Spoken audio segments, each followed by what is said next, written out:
In the year 2387, humanity had conquered the stars, but Marcus Chen had conquered something far more valuable, the hearts and minds of entire civilizations. While other species relied on brute force, advanced technology, or ancient wisdom, Marcus wielded the most dangerous weapon in the universe, pure, calculated influence.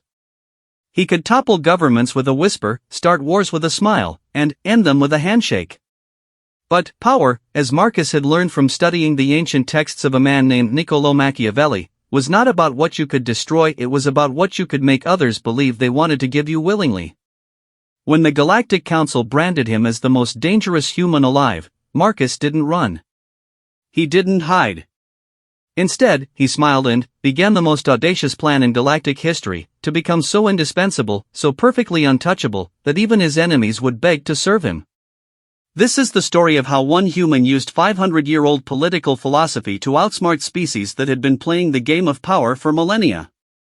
This is the story of how Marcus Chen became the Shadow Emperor of the galaxy, and why every alien civilization now whispers the same terrifying truth: never underestimate a human who has read Machiavelli. The quest begins not with weapons or armies, but with a single, carefully chosen word spoken to the right person at the perfect moment. Because in the grand theater of galactic politics, the most dangerous humans are not the ones who fight, they're the ones who make others fight for them. Marcus Chen stood at the observation deck of the luxury spaceliner Cosmic Harmony, watching the swirling colors of hyperspace through the reinforced transparent aluminum.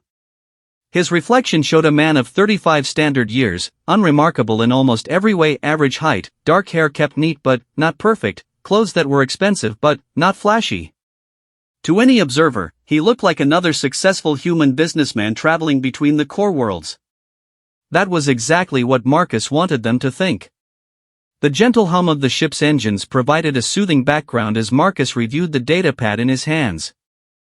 The information displayed was worth more than the entire vessel he stood on, more than most planetary governments spent in a year. It contained the complete psychological profiles, personal histories, financial records, and secret fears of the 12 most powerful beings in the Andromeda sector.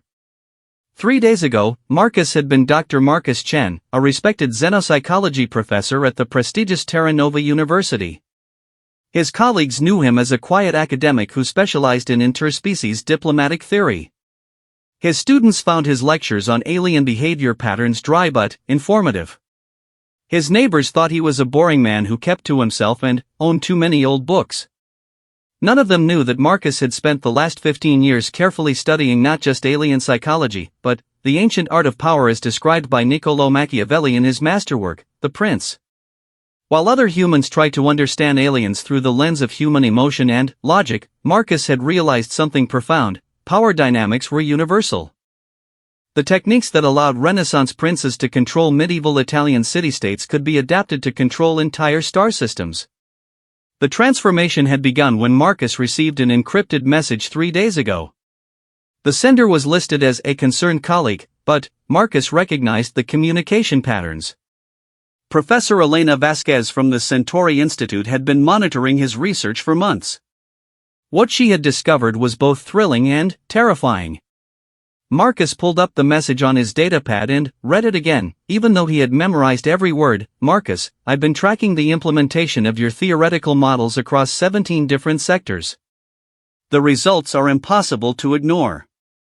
Every diplomatic breakthrough, trade agreement, and peaceful resolution of conflict in the past 6 months can be traced back to techniques you published in obscure academic journals. You're not just studying power, you're teaching the galaxy how to wield it. The Council is starting to notice. They're calling you the Puppet Master in their classified reports. You have perhaps 72 hours before they decide you're too dangerous to remain free. I suggest you disappear, or better yet, make yourself too valuable to eliminate. EV. Marcus had smiled when he read those words. Elena thought she was warning him, but she had actually given him the greatest gift possible: confirmation that his methods worked on a galactic scale, and advance notice that the most powerful beings in known space considered him a threat. A threat they would soon learn to call an asset. The Cosmic Harmony was bound for the Kepler station, a massive space station that served as the unofficial capital of the Outer Rim territories. It was there that the quarterly sector trade conference was taking place, a gathering of the 12 most influential power brokers in the region. These beings controlled shipping routes, mining rights, agricultural distribution, and information flow across hundreds of worlds. They were alien minds from a dozen different species, each operating according to their own cultural values and biological imperatives. Marcus was going to make them all dance to his tune. He closed the data pad and walked to the small bar area of the observation deck. The Altarian bartender, a tall, blue-skinned humanoid with 4 arms, looked up as Marcus approached. "Another synthahol, Dr. Chen," the bartender asked in heavily accented standard. "Actually, I think I'll have something with real alcohol this time," Marcus replied, settling onto a stool. "Something that helps one think clearly." The bartender's secondary arms moved with practiced efficiency, mixing a drink that glowed pale green. "Thinking clearly is important for academics, yes? You are presenting at the conference?" Marcus accepted the drink and took a small sip. It tasted like pine needles and starlight. In a manner of speaking. "Tell me, Kethvar," he had made it his business to learn the names of everyone on the ship in your culture, "what makes a leader worthy of following?" The Altarian's 4 eyes focused on Marcus with new interest. "Strength, of course. The ability to provide for one's people." "Why do you ask?" "Professional curiosity. In my research, I've found that different species have very different ideas about leadership. Humans tend to follow those who inspire them. The crystalline collective follows mathematical perfection. The hive mind species follow genetic superiority." Marcus took another sip. "But there's something interesting I've discovered. Regardless of species, all beings will follow someone who makes them feel safer, more prosperous, and more important than they were before." Kethvar's head tilted in a gesture Marcus recognized as thoughtful consideration. "You speak of manipulation." "I speak of leadership," Marcus corrected gently. "The greatest leaders in history weren't necessarily the strongest or the smartest. They were the ones who understood what others needed and positioned themselves as the best way to provide it." The conversation continued for another 20 minutes, with Marcus carefully probing Kethvar's opinions on various topics. By the end, he had learned that the bartender was actually the 3rd son of a minor Altarian noble house, working service jobs to prove his worth before returning to claim his inheritance. Kethvar had ambitions, fears, and pressure points, just like everyone else. More importantly, Kethvar was now looking at Marcus with a mixture of respect and curiosity that hadn't been there before. The human professor had somehow made him feel understood in a way that few beings ever bothered to attempt. It was a small victory, but Marcus had learned that empires were built from small victories carefully accumulated. That evening, Marcus attended the ship's formal dinner in the main dining hall. The Cosmic Harmony catered to wealthy passengers, and the dining hall was filled with representatives from dozens of species, all traveling to Kepler Station for various business purposes. Marcus had studied the passenger manifest and identified 3 individuals who would be attending the trade conference. The first was Commodore Zilxanth, a warrior caste reptilian from the Sigma Draconis system. Zilxanth controlled the largest private military contractor in the sector, providing security services to merchant fleets and mining operations. The reptilians valued honor, strength, and direct action above all else. The second was Dr. Naya Moonweaver, a telepathic ethereal from the cloud cities of Nimbus Prime. Moonweaver was the sector's leading expert on agricultural biotechnology and held patents on food production techniques that fed billions. The ethereals were beings of pure thought who found physical existence distasteful but necessary. The third was Administrator Korvax, a cybernetically enhanced former human who now served as the primary data broker for the sector's information networks. Korvax had replaced so much of his organic body with advanced technology that he barely qualified as human anymore, but his enhanced mind could process information at superhuman speeds. Marcus had carefully arranged to be seated at a table where he could observe all 3 without appearing to do so. He ordered a simple meal and spent the first half of dinner simply listening to the conversations around him, identifying the social dynamics at play. Commodore Zilxanth was holding court at a table full of military contractors and security specialists, telling stories of glorious battles and displaying the elaborate scars that marked his chitinous hide. The reptilians around him hung on every word, but Marcus noticed that the non-reptilian guests seemed uncomfortable with the graphic descriptions of violence. Dr. Moonweaver sat alone at a small table, her ethereal form barely visible as she fed on the ambient emotional energy of the room rather than physical food. Marcus could see that she was subtly influencing the mood of nearby diners, calming aggressive discussions and inspiring more creative conversation. Administrator Corvex was connected to a portable data terminal, his mechanical fingers dancing across holographic interfaces as he processed information at a rate that would have given normal beings seizures. His cybernetic eyes occasionally flicked up to scan the room, recording everything for later analysis. 3 powerful beings, 3 different approaches to existence, 3 different sets of motivations and fears. Marcus finished his meal and began to move. His first stop was Commodore Zilxantha's table. Marcus approached with the confident stride of someone who belonged, but stopped just close enough to be noticed without intruding. "Commodore," Marcus said in the formal tone appropriate for addressing a reptilian warrior. "I couldn't help but overhear your account of the Battle of Titan's Gate.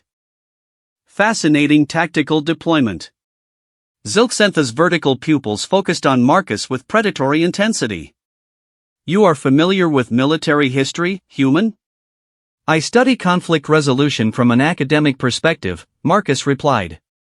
"But I've always been impressed by the reptilian approach to warfare. While other species focus on technology or numbers, your people understand that the psychological element is paramount." The other reptilians at the table leaned forward, interested. Zilxantha's chest plates expanded slightly in a display of pleased pride. "Most softskins fail to comprehend this truth," Zilxanth said. "They believe superior firepower guarantees victory." Marcus nodded gravely. The ancient human strategist Sun Tzu wrote that the supreme excellence is to subdue the enemy without fighting. But he also understood that sometimes, the mere reputation for overwhelming force is more valuable than actually possessing it.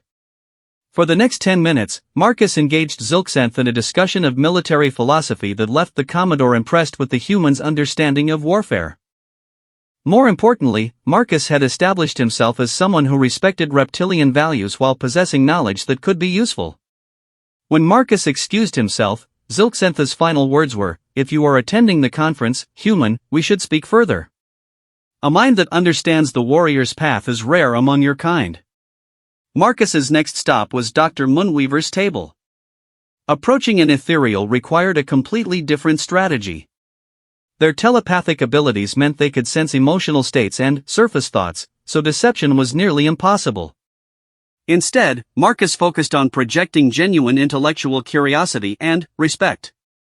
"Dr. Moonweaver," Marcus said, his voice soft and respectful.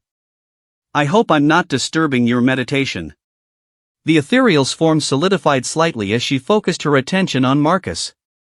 When she spoke, her voice seemed to come from inside his head rather than through the air. "You are the one called Shen. Your emotional patterns are unusual for a human. There is calculation, yes, but also genuine fascination with the nature of consciousness itself." Marcus allowed himself a small smile. "Guilty as charged. I've been studying the intersection of psychology and power for most of my adult life. Your people's approach to existence has always intrigued me. How do you maintain individual identity while being constantly aware of the thoughts and emotions of others?" An interesting question. Most beings assume that telepathy makes one wise, but, in truth, it often makes one weary. To constantly experience the fear, greed, and hatred that drives most sentient life, it can be overwhelming. That must make your work in agricultural development even more meaningful, Marcus said. Creating abundance that reduces the desperation that drives so much negative emotion. Moonweaver's form brightened perceptibly. Few understand this connection. Most see only the technical aspects of my work, not the deeper purpose. Marcus spent several more minutes discussing the philosophical implications of abundance versus scarcity, leaving Moonweaver with the impression that he was one of the few beings who truly understood the burden and responsibility that came with her telepathic gifts. Finally, Marcus approached Administrator Corvex's table. The cyborg didn't look up from his data screens as Marcus sat down uninvited. Dr. Marcus Chen, Korvac said without looking up, his voice a perfect synthesis of human and machine. Xenopsychology professor from Terra Nova University. Published 17 papers on interspecies power dynamics in the last 3 years. Currently traveling under an academic research grant, but financial records suggest private funding from an undisclosed source. Marcus wasn't surprised by the instant background check. Impressive response time. How long did that take you? 2.3 seconds, Korvac replied, finally, looking up with eyes that were obviously mechanical. The real question is why someone with your academic background is traveling to a trade conference with no official business there. Maybe I'm looking for new research opportunities, Marcus said. Or maybe I'm tired of being an academic and want to apply my theories in the real world. Korvac's mechanical fingers paused over his interfaces. Your theories have already been applied in the real world. I've been tracking the correlation between your published work and recent diplomatic successes across multiple sectors. Either you're incredibly prescient, or someone has been using your research as an operational handbook. Marcus leaned back in his chair, impressed. Korvac was even better than his reputation suggested. What would you say if I told you that both of those things were true? I would say that you're either the most dangerous academic in human space, or you're about to become the most valuable consultant in the galaxy. Korvac's mechanical features formed something that might have been a smile. Possibly both. And, which would you prefer to work with? Marcus asked. Korvac was silent for a long moment, processing data at superhuman speed. Finally, he spoke. Information is only valuable if it can be applied effectively. You seem to understand both the theory and the practice. That makes you interesting. By the time Marcus returned to his quarters that evening, he had established preliminary relationships with 3 of the most powerful beings attending the Kepler Station conference. Each of them now saw him as someone worth knowing, someone who understood their particular perspective on the universe. More importantly, none of them suspected that they were being carefully maneuvered into position for a much larger game. Marcus settled into his chair and opened his worn copy of The Prince. The ancient text had been his companion for 15 years, its pages filled with margin notes and highlighted passages. He turned to chapter 18, which discussed the importance of appearing virtuous while being willing to act ruthlessly when necessary. Everyone sees what you appear to be, few experience what you really are, Marcus read aloud. And those few will not dare to oppose themselves to the opinion of the many, who have the majesty of the state to defend them. In less than 18 hours, the cosmic harmony would dock at Kepler Station, and Marcus would begin the most ambitious application of Machiavellian principles in galactic history. He would walk into a room full of beings who controlled vast resources and ancient power, and he would convince them that their best interests lay in making him the most influential person in the sector. The first step was always the same: make them believe that you were there to serve their interests, not your own. Marcus smiled and began reviewing his files on the other 9 conference attendees. By tomorrow evening, they would all know his name. By the end of the week, they would all be working for him, whether they realized it or not. The quest to become untouchable had begun. Kepler Station hung in the void like a metallic flower, its 12 massive arms extending from a central hub that housed nearly 3 million beings from across the galaxy. Each arm specialized in different functions: trade, manufacturing, research, entertainment, and governance, creating a self-contained civilization that existed entirely in the space between stars. Marcus stood at the docking port viewing window as the cosmic harmony approached the station's commercial arm. The sight was deliberately impressive, designed to make visitors feel small and insignificant. Most first-time arrivals were overwhelmed by the sheer scale of the construction, the obvious wealth and power represented by such a massive undertaking. Marcus saw it differently. To him, Kepler Station represented the perfect example of what Machiavelli had written about the nature of power. It was not about what you controlled, but about what others believed you controlled. The station existed because thousands of different species and organizations had agreed to recognize its authority and contribute to its maintenance. Take away that collective belief, and the entire structure would collapse within months. More importantly, somewhere on this station were the 12 individuals who had shaped that collective belief. If Marcus could influence them, he could influence the station itself. And if he could control Kepler's station, he would have a platform from which to reshape the entire sector. The docking process took nearly an hour, with the ship's navigation systems carefully guided through a complex series of traffic control zones. Marcus used the time to finalize his preparations, reviewing the detailed psychological profiles he had compiled on each of the conference attendees. The Sector Trade Conference was ostensibly about reviewing shipping routes, negotiating resource allocation agreements, and addressing disputes between different commercial interests. In reality, it was where 12 of the most powerful beings in the Outer Rim gathered to divide up everything worth owning. The official proceedings were mostly theater, the real decisions were made in private meetings, informal conversations, and carefully orchestrated social events. Marcus had no official invitation to the conference, but that was irrelevant. He wasn't planning to attend the official sessions. Instead, he was going to insert himself into the social ecosystem that surrounded the conference, making himself so useful and so interesting that the powerful players would actively seek him out. After clearing customs and immigration, Marcus made his way to the Astoria Hotel, one of the most prestigious accommodations on Kepler Station. The hotel catered to wealthy visitors and maintained the kind of discretion that allowed powerful beings to conduct business without unwanted attention. More importantly, it was where most of the conference attendees were staying. Marcus had booked the royal suite, a decision that had cost him nearly a year's salary but would send exactly the right message about his status and resources. In the game of galactic power, perception was reality, and appearing wealthy was often more important than actually being wealthy. The suite was magnificent, occupying an entire floor with panoramic windows that looked out into the starfield. Marcus ignored the luxury and immediately set up his real workspace, a secure communication array that would allow him to access information networks across the galaxy, and a sophisticated analysis computer that could process psychological and behavioral data at near superhuman speeds. His first priority was gathering current intelligence on the conference attendees. 3 days of space travel meant that financial markets, political situations, and personal circumstances could have changed dramatically. Marcus needed to know which of his targets were feeling confident, which ones were under pressure, and which ones might be desperate enough to take risks. The results were enlightening. Commodore Zilxantha's private military company had just lost a major contract to a competitor, leaving him with significant debt and a reputation problem among his reptilian peers. Dr. Moonweaver had been dealing with patent challenges from a consortium of agricultural corporations that threatened to undermine her monopoly on food production technology. Administrator Corvex had discovered that someone was attempting to hack his information networks, but hadn't yet identified the source of the intrusion. Each of these problems represented an opportunity for Marcus to position himself as a valuable ally.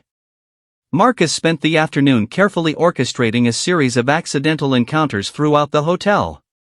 The key was to appear busy and important while making himself available for conversation with the right people. His first target was Zilxanth, whom Marcus found in the hotel's combat training facility. The reptilian was working through weapon drills with the savage intensity typical of his species, his scaled hide gleaming with sweat as he battled holographic opponents. Marcus waited until the training session ended before approaching, carrying a datapad and moving with the purposeful stride of someone dealing with important business. "Commodore," Marcus said, offering the respectful nod appropriate for greeting a reptilian warrior. "I hoped I might find you here." Zilxanth looked up from cleaning his weapons, his vertical pupils focusing on Marcus with predatory intensity. "The academic human. What brings you to seek me out?" Marcus held up the datapad.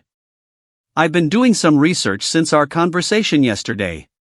I think you might find it interesting." Without waiting for permission, Marcus activated the pad's holographic display, showing a detailed analysis of recent military conflicts in the sector. The display highlighted patterns in tactics, resource allocation, and strategic decision-making that revealed why certain military contractors had been winning major contracts. "Your recent difficulties with the Jovian Defense Consortium," Marcus said, highlighting specific data points. "They didn't outbid you on superior firepower or lower costs. They won because they understood the psychological profile of their client better than you did."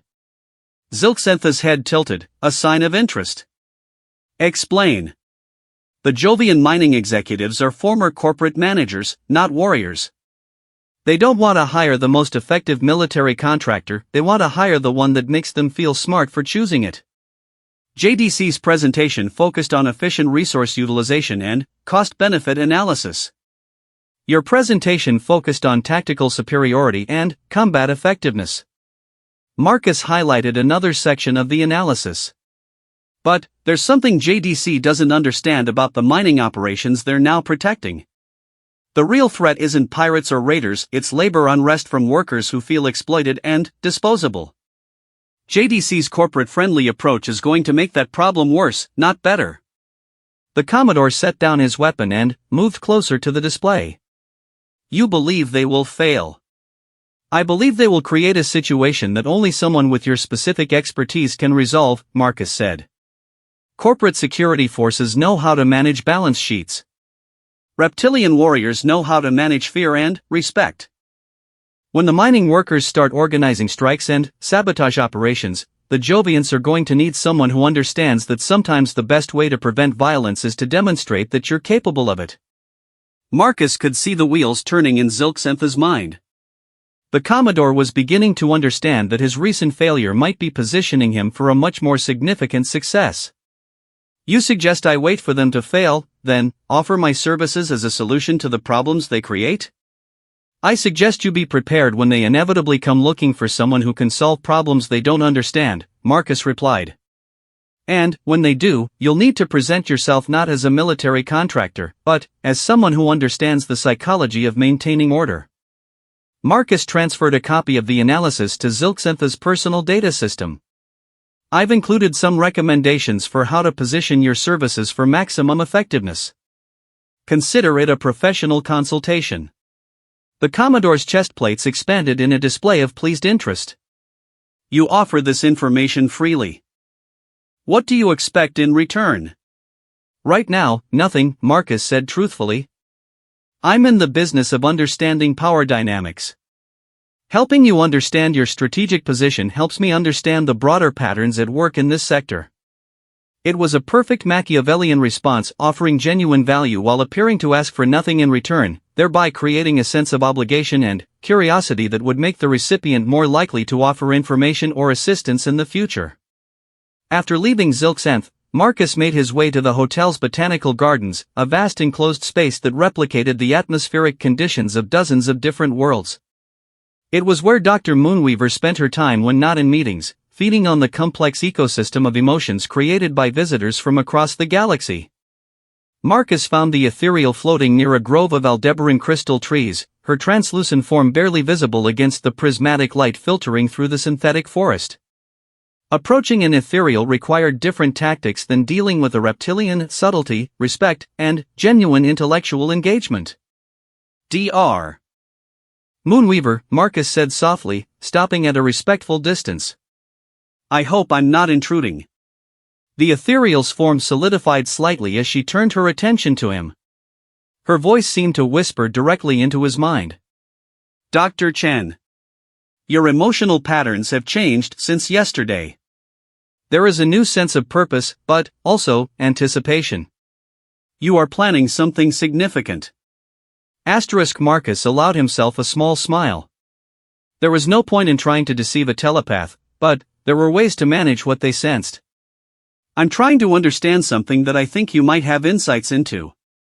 May I ask you a question about the nature of influence? Proceed. In your agricultural work, you've created abundance that has transformed entire civilizations. But I've noticed that some worlds have used that abundance to build more just societies, while others have used it to create new forms of inequality. What determines the difference? Moonweaver's form brightened with interest. An insightful question. Abundance alone does not create wisdom or compassion. It merely reveals the true nature of those who control its distribution. Exactly, Marcus said, moving closer. Which is why I've been wondering about the challenges you're facing with the Agricultural Patent Consortium. They're not really challenging your technology, they're challenging your control over how that technology is used. The ethereal's form flickered with what Marcus interpreted as surprise. Asterisk, you are remarkably well informed for someone with no official connection to agricultural affairs. Asterisk, information wants to be free, but power wants to be concentrated, Marcus replied. The consortium isn't trying to steal your patents because they think they can do better.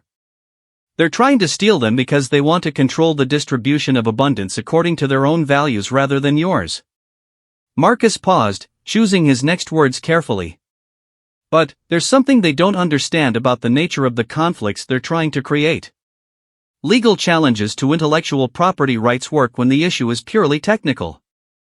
When the issue becomes moral and philosophical, when it becomes about who deserves to eat and who doesn't, public opinion becomes more important than legal precedent.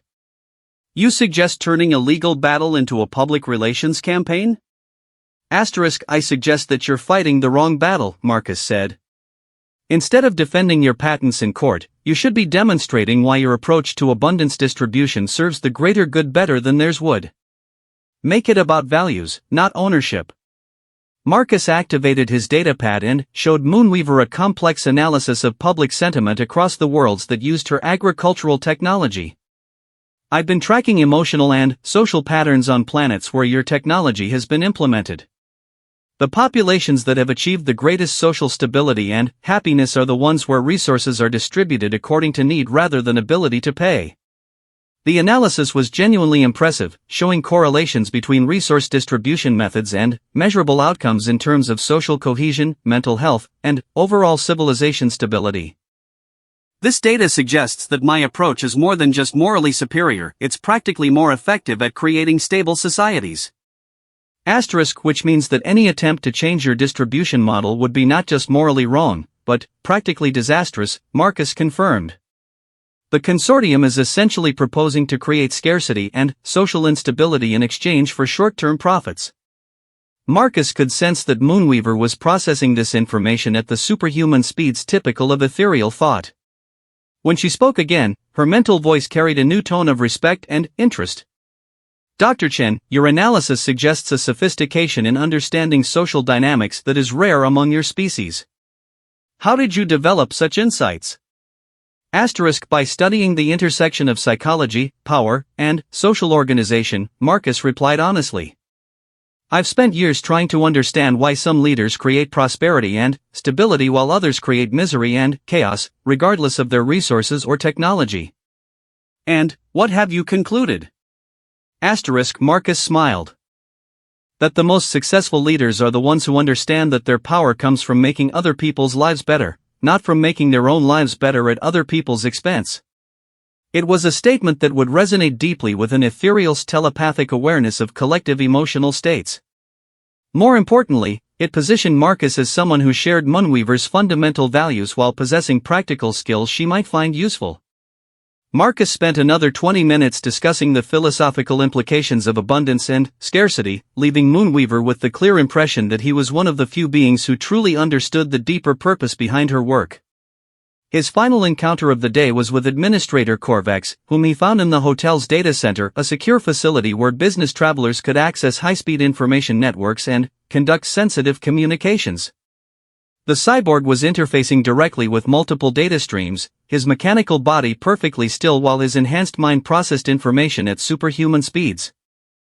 Marcus approached carefully, knowing that Corvex's enhanced senses would detect his presence long before he spoke. Administrator, Marcus said. I have some information about your security breach. Corvex's mechanical head turned toward Marcus with precise, servo-controlled movement. Explain. Marcus activated his datapad and displayed a network analysis diagram that showed data flow patterns across Corvex's information networks. The intrusion attempts aren't coming from outside your system. Someone with legitimate access credentials is systematically mapping your network architecture from the inside. The cyborg's optical sensors focused on the display with laser intensity. Source? That's the interesting part, Marcus said, highlighting specific data points. The access patterns suggest someone with mid-level administrative privileges who's been slowly expanding their access over several months. But the sophistication of the mapping techniques suggests someone with advanced cybersecurity training.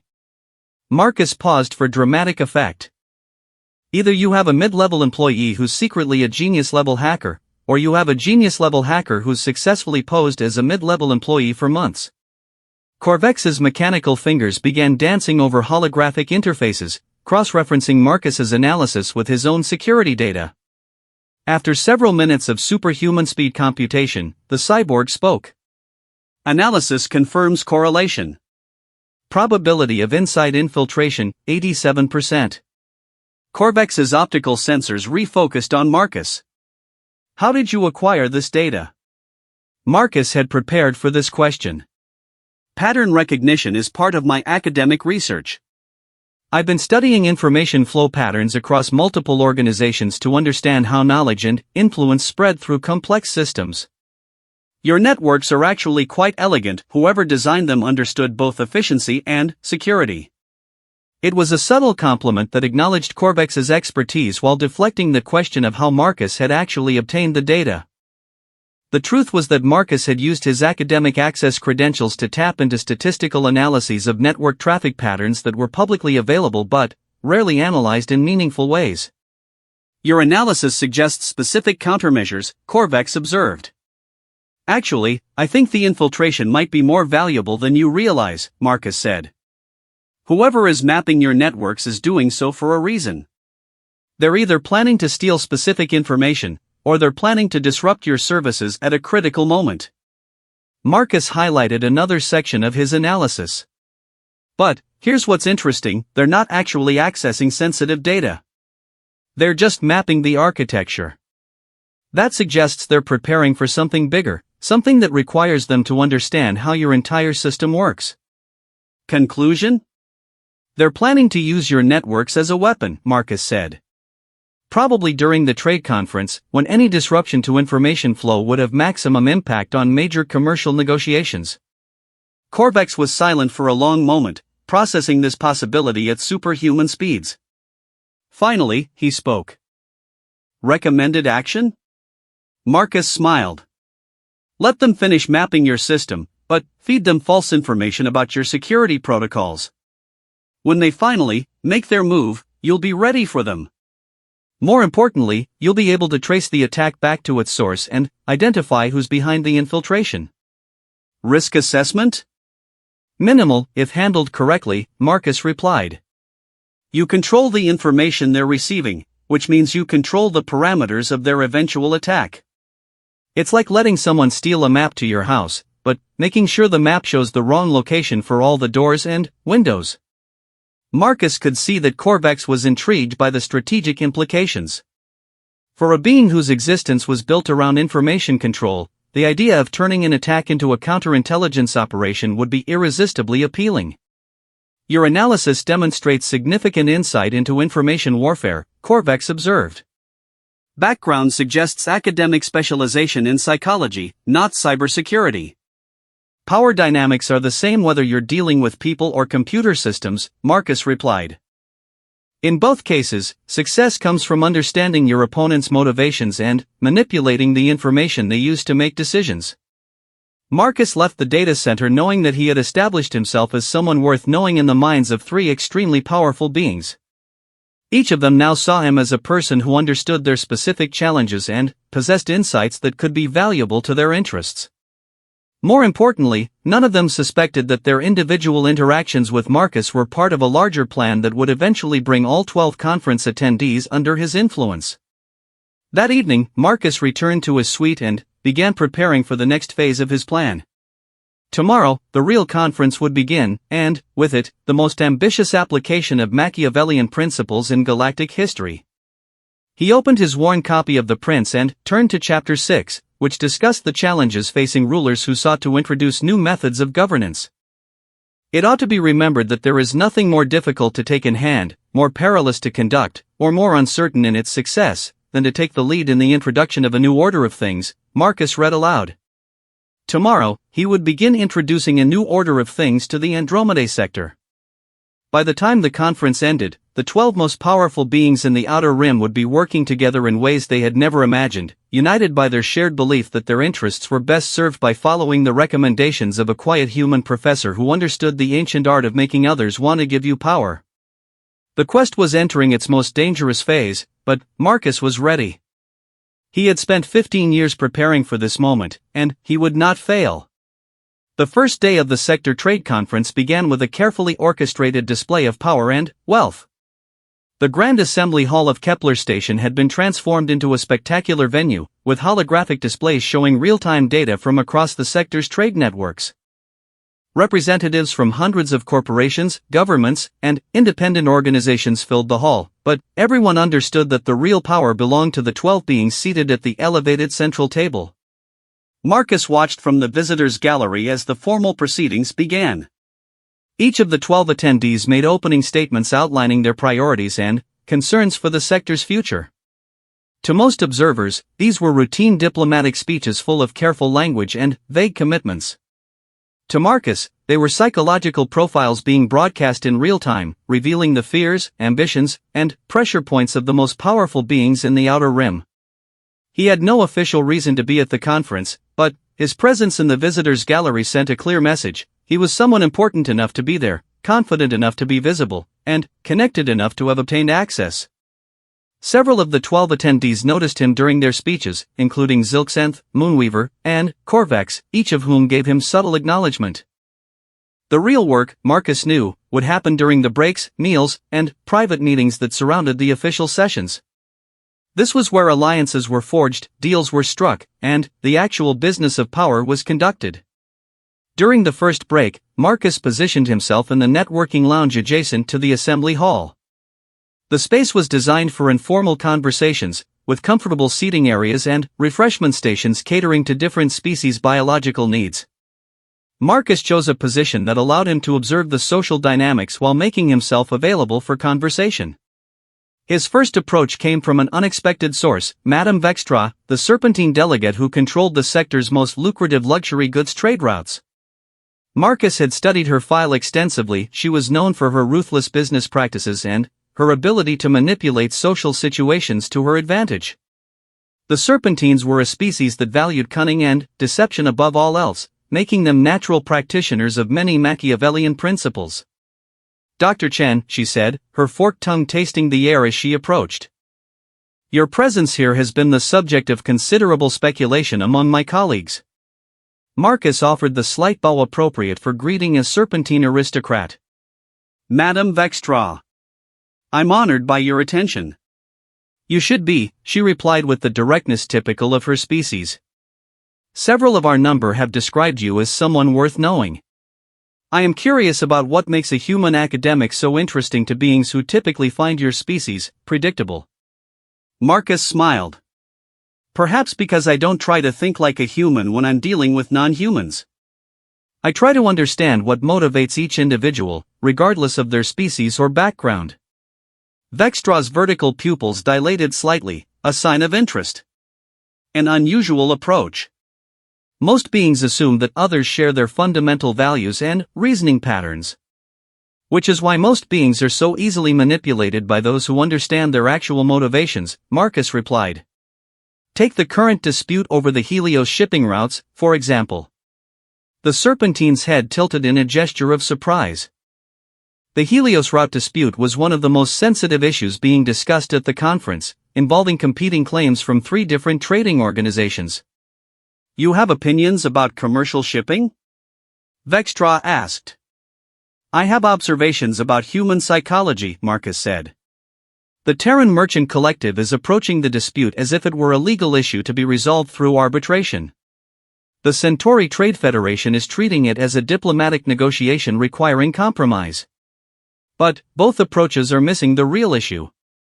Marcus paused to accept a refreshment from a passing service drone, using the moment to gauge Vextra's level of interest.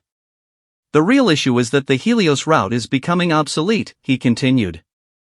"New hyperspace technology is making longer jumps possible with better fuel efficiency. Within 5 years, most of the traffic currently using Helios will be taking more direct routes that bypass the traditional waystation system entirely." Vextra's pupils contracted to sharp points. "You suggest the route dispute is irrelevant?" "I suggest it's a distraction from a much more significant opportunity," Marcus replied. "The organizations fighting over control of a declining asset are ignoring the chance to position themselves for control of the routes that will replace it." Marcus activated his datapad and showed Vextra a sophisticated analysis of hyperspace traffic patterns, technological development timelines, and projected route optimization. The analysis was genuinely impressive, showing clear trends that supported his argument. Someone who understood these trends could make strategic investments now that would pay enormous dividends later, Marcus said. Instead of fighting over yesterday's technology, they could be positioning themselves to dominate tomorrow's. The Serpentine studied the data with the intense focus of a predator evaluating prey. After several minutes, she looked up at Marcus with new respect. This analysis represents months of specialized research, she observed. Why share it with me? Because you're one of the few beings here who would understand its implications and have the resources to act on it, Marcus replied honestly. Most of the others are too invested in existing systems to see the opportunities that change creates. It was a perfect example of Machiavellian flattery, praising Vextra's intelligence and capabilities while positioning Marcus as someone who recognized and valued those qualities. More importantly, it was true. The Serpentine's natural cunning made them excellent at identifying and exploiting opportunities that others missed. Vextra was silent for a long moment, her forked tongue tasting the air as she processed the information. Finally, she spoke. Dr. Chen, I believe we should continue this conversation in a more private setting. Are you available for dinner this evening? Marcus smiled. I would be honored. After Vextra departed, Marcus continued his networking activities, engaging in carefully orchestrated conversations with several other conference attendees. Each interaction was designed to establish his reputation as someone with valuable insights and useful connections. His most significant encounter came during the lunch break, when he found himself seated at a table with 3 of the 12 power brokers, Captain Torres from the Independent Spacers Union, Minister Koldan of the Mining Consortium, and Director Cynthia of the Kepler Station Authority. The conversation began with polite small talk, but Marcus gradually steered it toward more substantive topics. His strategy was to identify common ground between individuals who usually saw each other as competitors, then position himself as someone who understood how their interests could be aligned. The irony, Marcus said, responding to a comment about increasing piracy in the outer systems, is that all 3 of your organizations have the resources to solve the problem, but you're approaching it as if it were 3 separate problems instead of one systemic issue. Captain Torres, a grizzled human woman who commanded respect from spacers across the sector, leaned forward with interest. How so? Pirates aren't just random criminals, Marcus explained. They're a symptom of economic desperation in systems where legitimate opportunities are limited. Minister Koldan, your mining operations need security and reliable shipping. Captain Torres, your spacers need steady work and fair wages. Director Cynthia, you need stable trade flows and reduced security costs. Marcus activated his datapad and displayed a network analysis showing the relationships between piracy incidents, economic conditions, and resource distribution across the sector. The traditional approach is for each organization to protect its own interests independently, he continued. The Mining Consortium hires private security. The Spacers Union negotiates better hazard pay. The Station Authority increases patrol coverage. Everyone spends more money and gets marginal improvements. He highlighted a different section of the analysis. But what if you approached it as a coordinated effort? The Mining Consortium could offer exclusive shipping contracts to union members in exchange for enhanced security cooperation. The Station Authority could provide intelligence and logistics support. Instead of 3 organizations spending money on separate solutions, you'd have one integrated system that addresses the root causes of the problem. Minister Koldan, whose people had been losing significant resources to piracy, nodded thoughtfully. Coordinated action would certainly be more efficient than individual efforts. It would also send a clear message to potential pirates, Torres added. Right now, they see 3 separate targets with different security protocols. A unified response would make the entire sector much less attractive to raiders. Director Cynthia, who had remained quiet during the discussion, finally spoke. The logistics of coordinating such an effort would be complex. Different organizations have different priorities and operating procedures. Marcus smiled. Complex, yes. But, not impossible, especially with someone coordinating the effort who understands all three perspectives. It was a subtle way of suggesting that Marcus himself could serve as the coordinator, without explicitly asking for the role. The key to successful Machiavellian influence was to make others believe that working with you was their idea, not yours. The conversation continued for another 30 minutes, with Marcus gradually building consensus around the idea that coordinated action would serve everyone's interests better than independent efforts.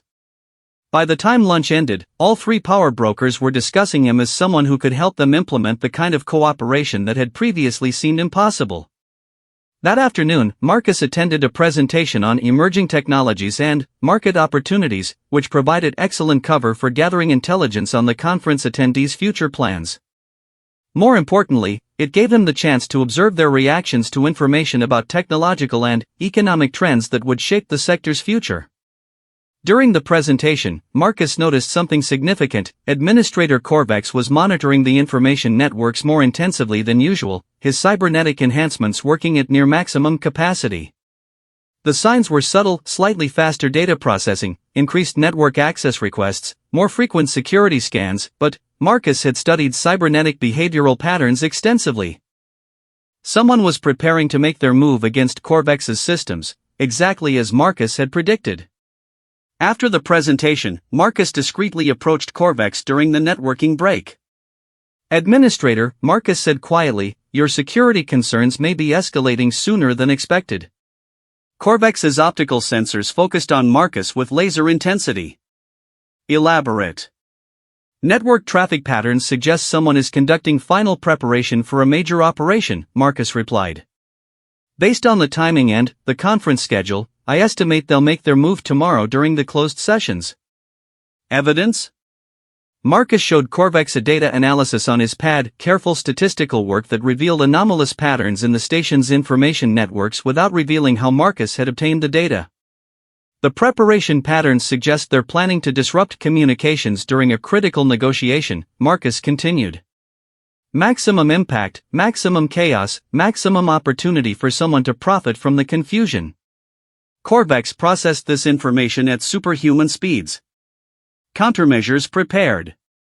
Your assistance has been valuable." "I'm happy to help," Marcus replied. "But there's something else you should consider.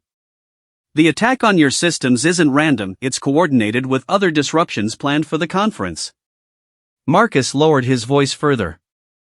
"Someone wants to create chaos during the closed sessions tomorrow. The question is, what do they hope to accomplish while everyone else is dealing with emergencies?" It was a perfect example of Machiavellian information sharing, providing valuable intelligence while hinting at even more significant knowledge, thereby increasing his perceived value and creating obligations for future cooperation. That evening, Marcus attended the formal dinner hosted by the Kepler Station Authority. The event was held in the station's most prestigious venue, with elaborate decorations and cuisine representing dozens of different worlds and cultures. More importantly, it provided opportunities for private conversations away from the official conference sessions. Marcus had arranged to sit at a table with several mid-level attendees, positioning himself where he could observe the interactions between the 12 power brokers at the head table. His strategy was to demonstrate his influence indirectly, by showing that he had insights into the behavior and motivations of the most powerful beings at the conference. The evening's entertainment included performances by artists from across the galaxy, but Marcus paid more attention to the informal conversations taking place between courses. He noticed that several of the power brokers were engaging in more private discussions than usual, suggesting that his networking efforts were beginning to affect the conference dynamics.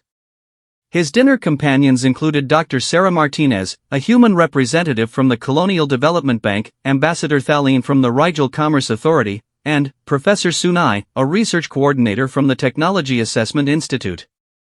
All three were influential in their own right, but lacked the resources and connections of the 12 primary attendees. Dr. Chen, Ambassador Thaleen said during the third course, "I understand you've been having some fascinating conversations with various conference attendees. Your insights into interspecies psychology must provide interesting perspectives on the negotiations." Marcus smiled. "I find that most conflicts arise from misunderstandings about motivations rather than genuine disagreements about objectives. When beings think they understand why others are acting in certain ways, but their assumptions are incorrect, they respond inappropriately and escalate situations unnecessarily. Can you give us an example? Dr. Martinez asked. Marcus considered his response carefully. He wanted to demonstrate his insights without revealing confidential information from his private conversations. Take the current dispute over mining rights in the Vega system, he said finally. On the surface, it appears to be a straightforward competition between two corporations for access to valuable resources. But the real issue is that one corporation is desperate for immediate cash flow to service existing debts, while the other is planning for long-term market positioning. Professor Sunai leaned forward with interest. How does understanding their motivations change the situation? It suggests that a negotiated settlement could serve both parties better than a winner-take-all competition, Marcus replied. The corporation that needs immediate cash flow could lease extraction rights to the other corporation in exchange for upfront payments and ongoing royalties. The corporation focused on long-term positioning gets the operational control they want, while the other gets the immediate financial relief they need. Ambassador Thali nodded approvingly. A solution that serves both parties' underlying interests rather than their stated positions. Exactly, Marcus said. But reaching that solution requires understanding what each party really needs, not just what they're asking for. The conversation continued along similar lines, with Marcus demonstrating his ability to analyze complex situations and identify mutually beneficial solutions. By the end of the evening, all three of his dinner companions were clearly impressed with his analytical abilities and interested in maintaining contact. More importantly, Marcus had noticed that several of the 12 power brokers had been listening to his comments from nearby tables. Word was spreading that the human professor had insights worth hearing. After dinner, Marcus retired to his suite and spent several hours analyzing the intelligence he had gathered throughout the day. The patterns were encouraging, his influence was growing, relationships were forming, and the power brokers were beginning to see him as a valuable resource. Tomorrow would bring the closed sessions, where the real negotiations would take place. It would also bring the cyber attack on Corvex's systems, and potentially other disruptions that someone was planning to use as cover for their own agenda. Marcus opened his copy of The Prince and turned to Chapter 14, which discussed the importance of understanding warfare and conflict. A prince ought to have no other aim or thought, nor select anything else for his study than war and its rules and discipline, Marcus read aloud. For this is the sole art that belongs to him who rules. Tomorrow, Marcus would discover whether 15 years of studying the art of power had prepared him for the most complex battle of his career. The stakes were no longer just about becoming untouchable, they were about reshaping the balance of power in an entire sector of the galaxy. But, first, he had one more piece of preparation to complete. Marcus activated his communication array and sent a carefully encrypted message to Professor Elena Vasquez at the Centauri Institute. Elena, he typed, the game has begun exactly as we planned. The players are in position, the board is set, and tomorrow we discover whether Machiavelli's principles can work on a galactic scale. Wish me luck. Marcus. He sent the message and settled in to wait for tomorrow's challenges. The quest to become untouchable was entering its most critical phase, but Marcus was confident in his preparation and his understanding of the forces at work around him. The ancient art of power was about to meet the realities of galactic politics, and Marcus intended to emerge victorious. The second day of the conference began with a crisis that no one except Marcus had expected. At precisely 0800 station time, as the 12 power brokers were settling into their closed session, every information system on Kepler station experienced simultaneous failures. Communication networks crashed, data storage systems became inaccessible, and even basic environmental controls began operating erratically. The carefully orchestrated attack that Marcus had predicted was unfolding exactly as he had warned Administrator Corvex. But Marcus had prepared for more than just the cyber attack. He had anticipated that whoever was behind the assault would use the resulting chaos to implement their own agenda, and he had positioned himself to take advantage of the situation they created. While security personnel scrambled to restore station systems and conference organizers tried to maintain order, Marcus was already in motion. He made his way to the conference center's emergency command post, where Director Cynthia was coordinating the station authorities' response to the crisis. "Director," Marcus said, approaching her workstation with the confident stride of someone who belonged there. "I may be able to help." Cynthia looked up from her displays, her face showing the stress of managing a station-wide emergency. "Dr. Chen, unless you have expertise in cybersecurity and systems restoration, I don't have time for academic observations." Marcus activated his datapad and displayed a real-time analysis of the attack patterns affecting the station's networks. "I don't have expertise in cybersecurity, but I do have expertise in human psychology. And this attack isn't random, it's designed to create specific opportunities for someone who knew it was coming."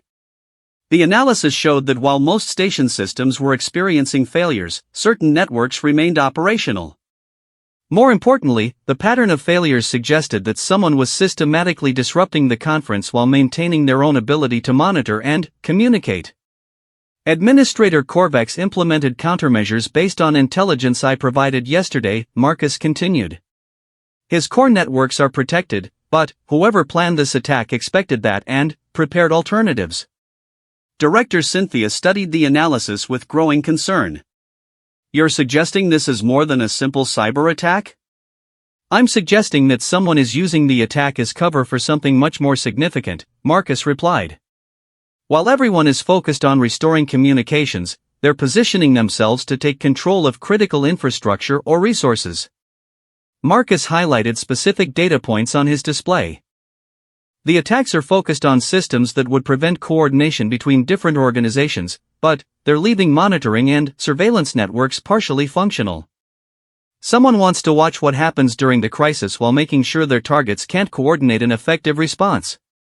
It was a brilliant analysis that demonstrated both Marcus's understanding of the situation and his value as an advisor during the crisis. More importantly, it positioned him as someone who could help solve problems that the station's regular security personnel couldn't handle. Director Cynthia was quiet for a moment, processing the implications of Marcus's analysis. Finally, she spoke. "Dr. Chen, if your assessment is correct, we need to identify who's behind this before they complete whatever they're planning. Do you have any recommendations?" Marcus smiled. "Actually, I think Administrator Korvax may already have that information." His countermeasures weren't just defensive, they were designed to trace the attack back to its source. As if summoned by Marcus's words, Korvax appeared in the command post, his cybernetic enhancements working at maximum capacity as he interfaced with multiple data streams simultaneously. "Source identified," the cyborg announced without preamble. Attack originated from Confederation of Mining Corporations attempting to disrupt trade negotiations. Objective: force renegotiation of resource allocation agreements under emergency conditions. Director Cynthia's expression hardened. "They're trying to use the crisis to gain advantage in the closed sessions?" "Affirmative," Korvax confirmed. Emergency protocols would allow temporary suspension of normal negotiation procedures, permitting rapid approval of crisis response resource allocations. Marcus nodded approvingly. Classic disaster capitalism: create a crisis, then offer solutions that happen to benefit you enormously. It was exactly the kind of sophisticated power play that Marcus had expected someone to attempt. The attack on the station's information systems wasn't meant to cause permanent damage, it was meant to create conditions where normal democratic processes could be bypassed in favor of rapid decision-making that favored those who had prepared for the opportunity. "Can you restore communications in time for the scheduled sessions?" Director Cynthia asked Korvax. Affirmative. Restoration estimated at 93 minutes. Marcus saw an opportunity. "Director, what if we don't restore communications immediately?" Both Cynthia and Korvax focused their attention on Marcus with expressions of surprise and concern. "Explain," Cynthia said. "The mining corporations behind this attack are counting on creating chaos that forces emergency decision-making," Marcus replied. "But they're also counting on being able to monitor the situation and communicate with their allies. If we selectively restore communications, giving conference attendees the ability to coordinate while leaving the attackers isolated, we turn their own strategy against them. Marcus activated his datapad and showed them a modified restoration plan that would prioritize certain communication channels while maintaining the appearance of system-wide failures. Corvex, you could restore secure communications between the 12 primary conference attendees while making it appear that general communications are still down. The mining corporations would find themselves cut off from their allies and unable to monitor the situation they created. The cyborg processed this suggestion at superhuman speeds. Implementation feasible. Risk assessment minimal. Director Cynthia considered the plan carefully. It's devious, but it would certainly give us the advantage. More importantly, Marcus added, it would demonstrate to the conference attendees that the station authority can protect them from manipulation while providing them with the tools they need to conduct business effectively. It was a perfect example of Machiavellian strategy, using an enemy's attack as an opportunity to strengthen your own position while weakening theirs. The mining corporation's attempt to create chaos would instead result in the conference attendees developing greater trust in Marcus, Corvex, and Cynthia as competent protectors of their interests. The plan was implemented with remarkable efficiency. Within 2 hours, the 12 power brokers were meeting in a secure conference room with restored communications, while the rest of the station continued to experience apparent system failures. The mining corporations responsible for the attack found themselves isolated and unable to determine the effectiveness of their operation. Marcus positioned himself as an observer in the secure conference room, ostensibly there to provide analysis of the attack and its implications. In reality, he was finally, where he had wanted to be from the beginning, at the center of power, recognized as someone whose insights were valuable to the most influential beings in the sector. The closed session began with Director Cynthia briefing the attendees on the cyber attack and the countermeasures that had been implemented. When she mentioned Marcus's role in analyzing the attack and developing the response strategy, several of the power brokers looked at him with new interest. Commodore Zilxanth was the first to speak. Dr. Chen's analysis of our security vulnerabilities has proven remarkably prescient. Perhaps we should hear his assessment of the broader implications. Marcus stood and activated a holographic display showing his analysis of the attack and its connection to ongoing trade negotiations. The attempt to disrupt our discussions represents more than corporate opportunism, he began. It demonstrates a fundamental misunderstanding of how power actually works in complex systems. He highlighted data showing the relationships between different organizations and their interdependencies. The mining corporations behind this attack assumed that creating chaos would force you to make decisions in their favor. But they failed to understand that chaos actually strengthens the position of those who can provide stability and security. Marcus gestured to the secure conference room where they were meeting. By attempting to disrupt your ability to communicate and coordinate, they've actually demonstrated why coordination and communication are so valuable. They've made the case for greater cooperation more effectively than any advocate could have. Dr. Moonweaver's ethereal form brightened as she processed this analysis. You suggest that the attack has actually served our interests rather than theirs? I suggest that it's revealed the true nature of the choice you face, Marcus replied. You can continue operating as 12 independent organizations, each vulnerable to the kind of manipulation we saw today. Or you can develop new forms of cooperation that make such attacks ineffective. Madame Vextraw's forked tongue tasted the air as she considered Marcus's words. Cooperation requires trust, and trust requires shared interests. What you described sounds suspiciously like the formation of a cartel. Marcus smiled. I described the formation of a mutual defense alliance that happens to have significant commercial benefits. The difference is in the underlying philosophy. He modified the holographic display to show different models of inter-organizational cooperation, ranging from simple trade agreements to full economic integration. A cartel exists to restrict competition and maximize profits for its members. What I'm suggesting is a cooperation framework that exists to maximize stability, security, and sustainable growth for the entire sector. Minister Coldan from the mining consortium leaned forward with interest.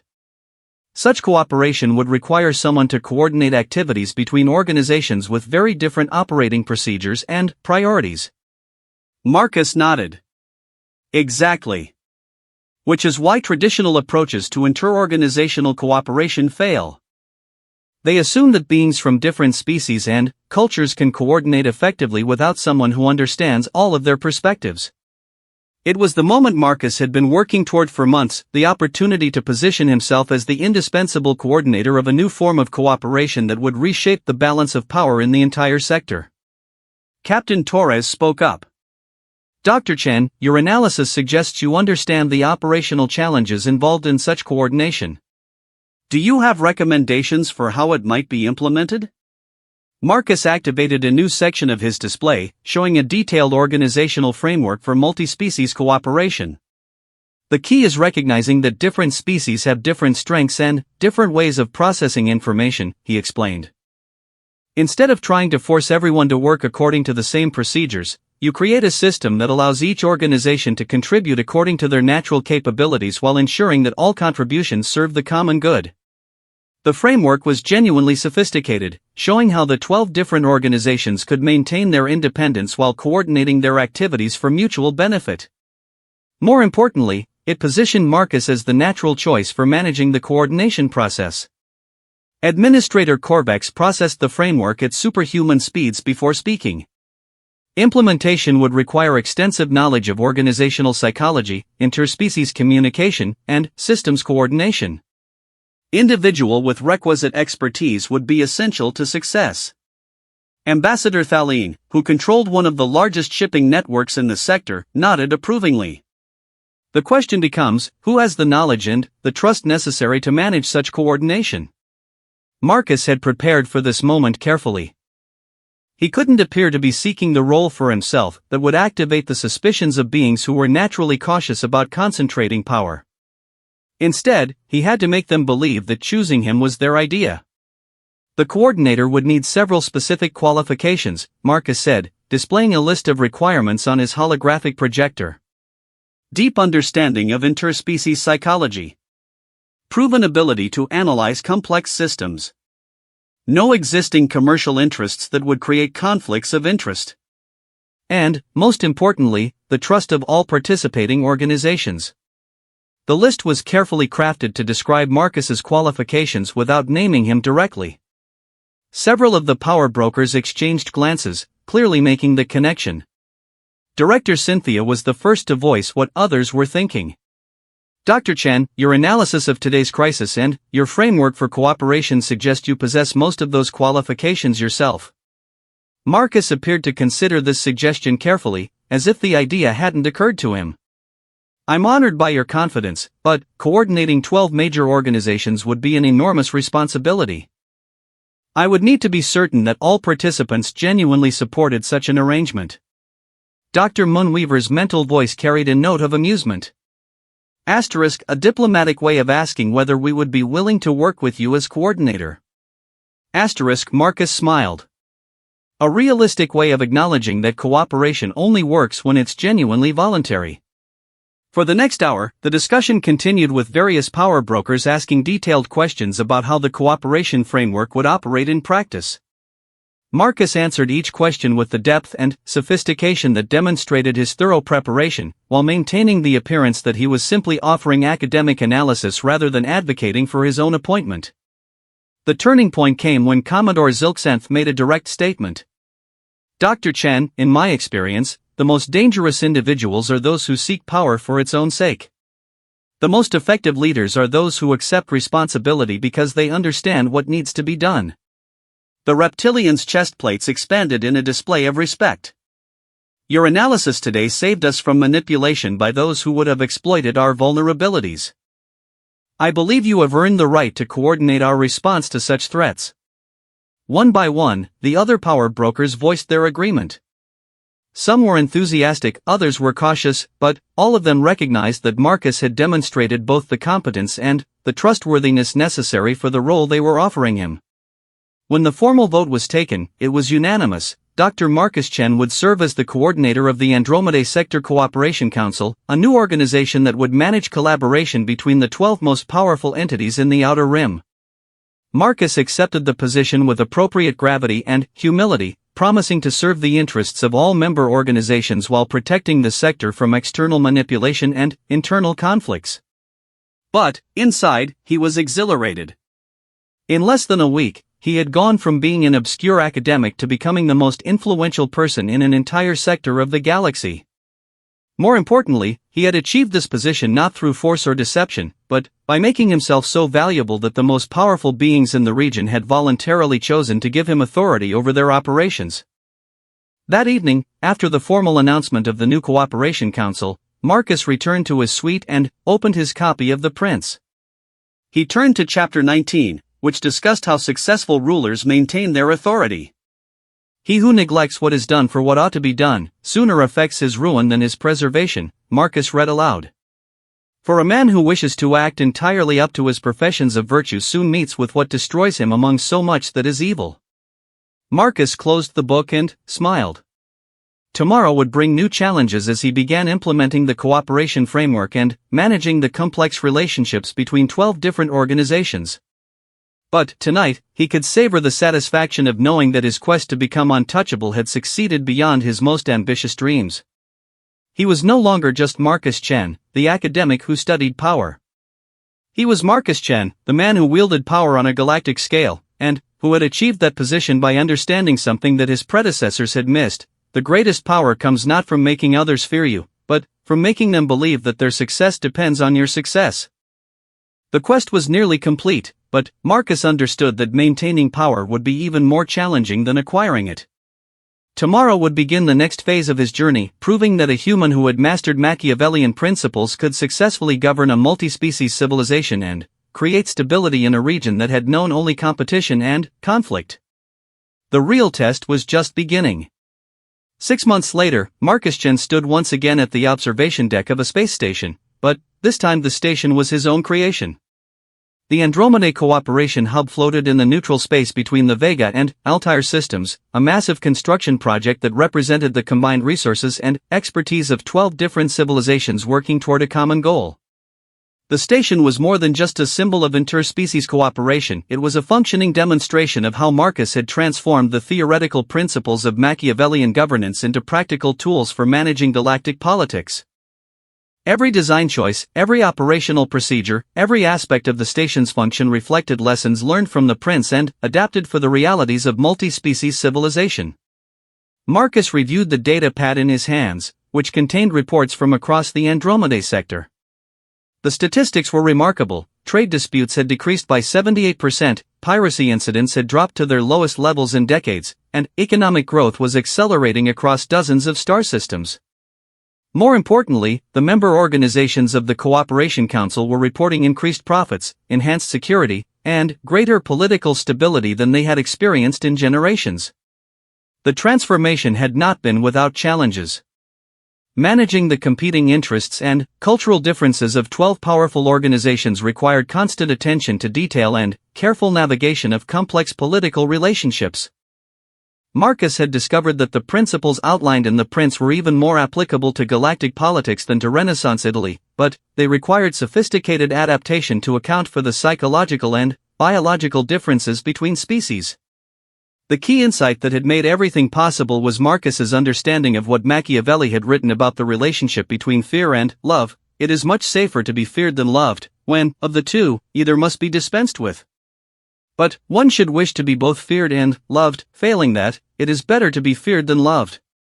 Marcus had realized that in a multi-species context, the concepts of fear and love needed to be redefined. Different species responded to different motivations, but all intelligent beings shared certain fundamental desires: security, prosperity, and recognition. Marcus had built his authority by positioning himself as someone who could provide all three, while making it clear that opposing him would result in the loss of all three.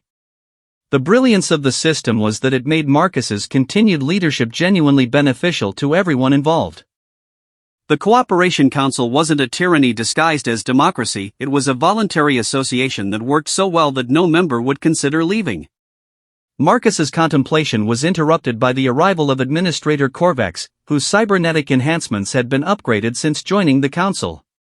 The cyborg now served as Marcus's primary intelligence coordinator, managing information flow across the sector's communication networks. Dr. Chen, Korvax announced in his synthesized voice, priority communication from the Galactic Council. Ambassador Reyes requests immediate conference. Marcus smiled. The Galactic Council had been watching the transformation of the Andromeda sector with growing interest and concern. The success of the Cooperation Council had inspired similar initiatives in other regions, threatening to disrupt the traditional balance of power that had governed galactic politics for centuries. Transfer the communication to my office, Marcus said. And, Korvax, please compile a summary of our sector's performance metrics for the past 6 months. I suspect the ambassador will have questions about our methods. Marcus made his way through the station's corridors, noting with satisfaction how smoothly operations were proceeding. The staff included representatives from all 12 member species, working together with an efficiency that would have been impossible under traditional organizational structures. The secret was that Marcus had designed job assignments based on each species' natural strengths and psychological preferences, creating an environment where cooperation felt natural rather than forced. His office occupied a prime location with views of the starfields in 3 directions, but Marcus had decorated it simply. A few pieces of art from different worlds, his original copy of the prints, and a holographic display showing real-time data from across the sector. The message was subtle but clear: this was the workspace of someone who valued substance over ostentation. Ambassador Reyes appeared in holographic form, her image transmitted from the Galactic Council chambers on Earth. She was an elegant woman in her 50s, with the kind of political sophistication that came from decades of managing diplomatic relationships between dozens of different species and civilizations. Dr. Chen, she began without preamble, I'm calling to inform you that the Galactic Council has completed its investigation of the Andromeda Sector Cooperation Initiative. Marcus leaned back in his chair, projecting calm confidence. I'm pleased to hear it. I hope you found our results encouraging. Encouraging is one word for it, Ambassador Reyes replied. Alarming might be another. In 6 months, you've created a regional power structure that operates independently of traditional galactic governance frameworks. Some council members are concerned about the precedent this sets. Marcus had expected this conversation. The success of the Cooperation Council inevitably threatened established power structures, and the Galactic Council would feel obligated to respond to that threat. Ambassador, Marcus said carefully, the Cooperation Council operates within all existing legal frameworks. We haven't violated any galactic treaties or challenged any legitimate governmental authorities. We've simply created a voluntary association for mutual economic and security cooperation. A voluntary association that controls shipping routes, resource allocation, and security arrangements across an entire sector, Ambassador Reyes observed. A voluntary association that has attracted attention from other regions interested in replicating your model. Marcus smiled. I consider that a testament to the effectiveness of cooperation over competition. The ambassador was quiet for a moment, studying Marcus through the holographic connection. When she spoke again, her tone was more personal than official. Dr. Chen, I've read your academic work on interspecies psychology and power dynamics. Your theoretical understanding of these issues is genuinely impressive. But theory and practice are different things, and the practice of governing multiple species requires compromises that academic models don't account for. Marcus recognized the shift in tone and adjusted his approach accordingly. Ambassador Reyes wasn't just delivering an official message, she was offering him a chance to explain his methods and, perhaps, find a way to address the Council's concerns. Ambassador, may I ask what specific aspects of our operations concern the Council most? The centralization of authority, she replied immediately. You've created a system where 12 independent organizations defer to the judgment of a single coordinator. That's efficient in the short term, but it's also potentially dangerous in the long term. Marcus activated his holographic display and showed Ambassador Reyes the organizational structure of the Cooperation Council. I understand the concern, he said, but I think it reflects a misunderstanding of how the system actually works. I don't issue orders that the member organizations are required to follow. I provide analysis and recommendations that they choose to accept because they consistently prove beneficial to their interests. He highlighted specific examples from the past 6 months. When the Rigel Commerce Authority was considering a trade agreement with the Vegan Mining Consortium, I analyzed the proposal and identified potential problems with the resource allocation timeline. I recommended modifications that would better serve both organizations. They accepted the recommendations not because I had authority to compel them, but because the analysis was accurate and useful. Marcus modified the display to show decision-making processes within the Council. Every significant policy decision is made by consensus vote among the 12-member organizations. My role is to facilitate those decisions by providing information and analysis, not to impose my will on others. Ambassador Reyes studied the organizational charts with evident interest. But surely you must exercise significant influence over the consensus-building process. With your background in psychology and persuasion, you could manipulate the voting in subtle ways. Marcus smiled at the directness of her concern. Ambassador, you're absolutely right that I understand how to influence decision-making processes. But influence used to manipulate people into acting against their interests is ultimately self-defeating.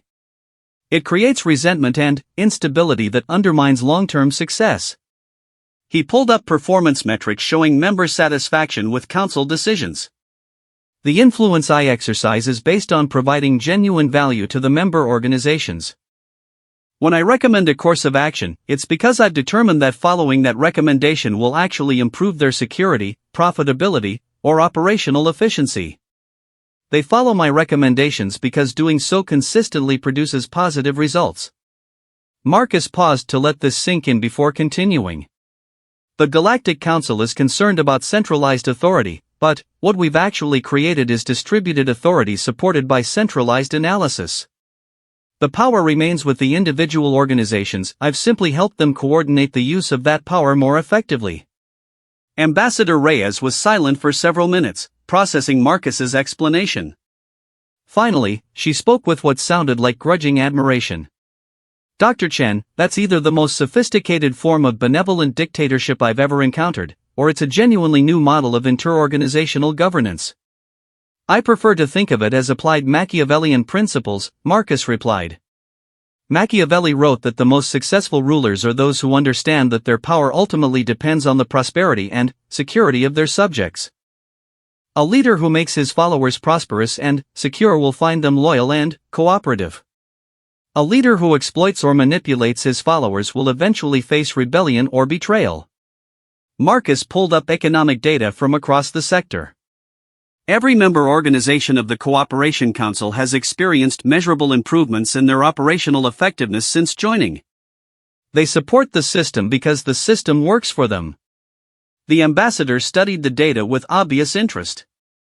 After several minutes, she looked up at Marcus with a new expression of respect. The results are certainly impressive, she admitted. But the Galactic Council remains concerned about the precedent. If other sectors adopt similar models, the traditional framework of galactic governance could be undermined. Marcus recognized the opportunity she was offering him. The Galactic Council wasn't trying to shut down the Cooperation Council, they were trying to find a way to incorporate its success into the broader structure of galactic politics. Ambassador, Marcus said carefully, what if the Cooperation Council could serve as a pilot program for new approaches to inter-regional coordination? Instead of seeing us as a threat to traditional governance, perhaps the Galactic Council could study our methods and adapt them for broader application. Ambassador Reyes leaned forward with sudden interest. You're suggesting that your model could be scaled up to the galactic level? I'm suggesting that the principles underlying our success, voluntary cooperation, mutual benefit, and coordinated resource allocation, could be applied to relationships between sectors, just as we've applied them to relationships between organizations within our sector. Marcus activated a new display showing how the Cooperation Council model could be adapted for inter-sector coordination. The Galactic Council could maintain its traditional role as the ultimate governmental authority, while regional cooperation councils could handle the detailed coordination that makes democratic decision-making practical on a galactic scale. It was a brilliant solution that addressed the Council's concerns while positioning Marcus as a valuable advisor rather than a potential threat. Instead of trying to replace existing power structures, he was offering to help make them more effective. Ambassador Reyes studied the proposed framework with growing excitement. Dr. Chen, this could revolutionize galactic governance. But, implementing such changes would require someone with detailed knowledge of both the theoretical principles and the practical challenges involved. Marcus smiled. I would be honored to assist the Galactic Council in any way that might be helpful. The conversation continued for another hour, with Ambassador Reyes asking detailed questions about implementation timelines, resource requirements, and potential obstacles. By the end of the call, Marcus had established himself not as a regional upstart threatening galactic stability, but as an innovative leader whose methods could benefit the entire galaxy. After Ambassador Reyes ended the communication, Marcus sat back in his chair and considered how dramatically his situation had changed. 6 months ago, he had been plotting to make himself untouchable within a single sector. Now he was being invited to help reshape the governance of the entire galaxy. The irony was perfect. By focusing on serving others rather than serving himself, Marcus had achieved a level of influence that no amount of manipulation or coercion could have provided. The 12 most powerful beings in the Andromeda sector trusted him because he had consistently acted in their interests. Now the Galactic Council was prepared to trust him for the same reason. Marcus opened his copy of The Prince and turned to the final chapter, which discussed the importance of adapting to changing circumstances while maintaining consistent principles. I conclude, therefore, that as fortune is changeable and mankind are obstinate in their ways, so long as the two are in agreement men are successful, but unsuccessful when they fall out, he read aloud. For my part, one consider that it is better to be adventurous than cautious, because fortune is a woman, and if you wish to keep her under it is necessary to beat and ill-use her, and it is seen that she allows herself to be mastered by the adventurous rather than by those who go to work more coldly. Marcus smiled at the ancient text's gendered language, but he understood the deeper truth it expressed. Success required the willingness to take calculated risks and adapt to changing circumstances. The quest to become untouchable had succeeded beyond his wildest dreams, but it had also created new opportunities and new challenges that required continued evolution. A soft chime indicated an incoming priority communication. Marcus activated the display to find Dr. Elena Vasquez calling from the Centauri Institute. Elena, Marcus said warmly. Perfect timing. I was just thinking about how all of this started. Elena's image appeared with a mixture of pride and amazement. Marcus, I've been following the reports about the Cooperation Council. When I warned you about the Galactic Council's interests 6 months ago, I never imagined you'd end up working with them instead of hiding from them. Machiavelli wrote that the best defense is often a good offense, Marcus replied. Instead of hiding from their attention, I decided to make myself so valuable that they'd want to work with me. Elena laughed. Only you would respond to being labeled the puppet master by proving that puppet masters can serve the greater good. Marcus considered this observation. Elena, I think that's exactly what I've learned. Machiavelli wasn't wrong about the nature of power and influence, but his historical context led him to focus on the competitive aspects rather than the collaborative possibilities. When you understand how to influence others, you can choose to use that understanding to create mutual benefit rather than zero-sum competition. And that choice makes you more powerful, not less? It makes you untouchable, Marcus replied. When people benefit from your leadership, they want to protect you from threats.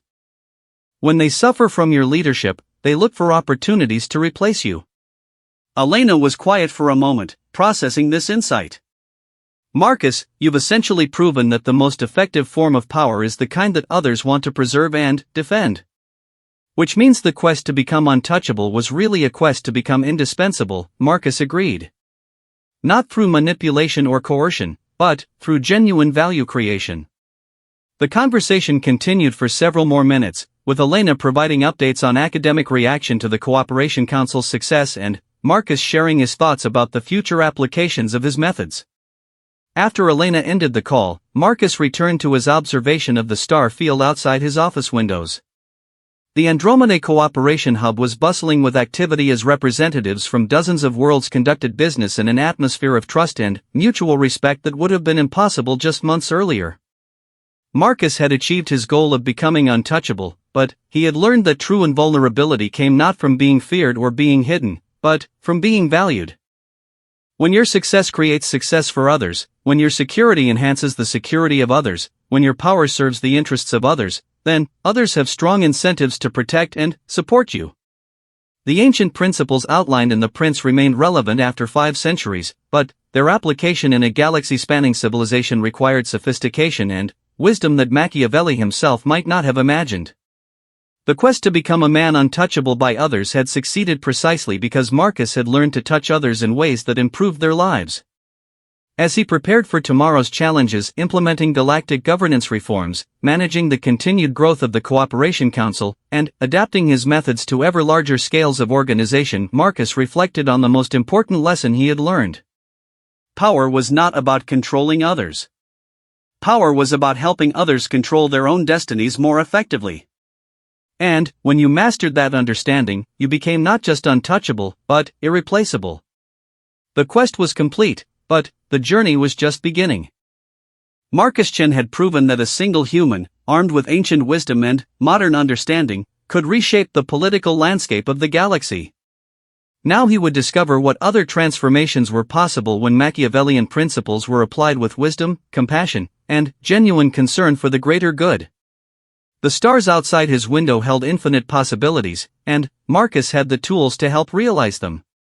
The man who had set out to become untouchable by others had instead become invaluable to others, and, in doing so, had achieved something far greater than personal invulnerability. He had achieved the power to make the galaxy a better place, one carefully calculated decision at a time.